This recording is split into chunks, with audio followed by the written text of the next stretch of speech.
Chicago Public Schools has a responsibility to the students and their education, which is why we put so much emphasis on making sure they have a full school day, they have a full day of kindergarten, and they're focusing on getting more and more kids to graduation, which they're doing.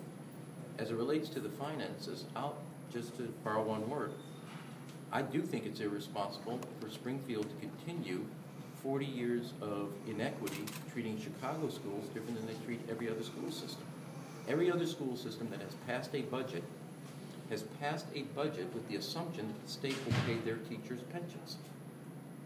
They passed that budget. Now, they're not being, quote unquote, using the word irresponsible associated with them.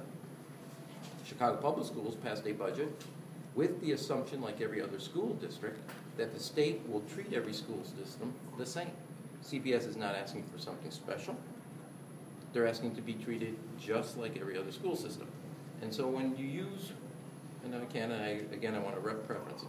I agree with Lawrence that about fiscal rectitude, making sure budgets are balanced and doing things that are in a responsible way.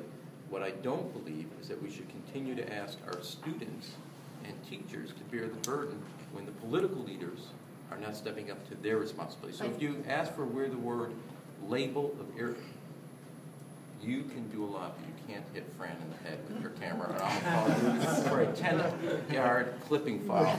Now, the only person that can hit Fran in the head is the mayor, okay? Now that said, let me just say, it's okay. He's just... I certainly fear retribution for you. What is planned, Mayor? Or the cameraman. At least can you spell out what will the dire consequences be in January if they don't do anything? Specifically, class size, everything else. Well, I think, so let me again say, I think when it comes to responsibility and using the term irresponsible, it's irresponsible to have not a budget at the state level, and it's also irresponsible to keep a inequity in the system that actually puts a further burden on the taxpayers and the children and the teachers of the city of Chicago.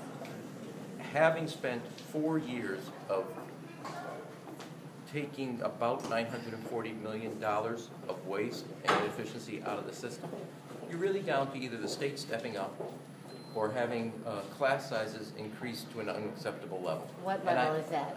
That's for CPS to specifically address. Unacceptable for class size. And I, Forrest, principals, teachers, parents, do not think that the children and the teachers should bear the burden for political leaders acting irresponsible. Before you go,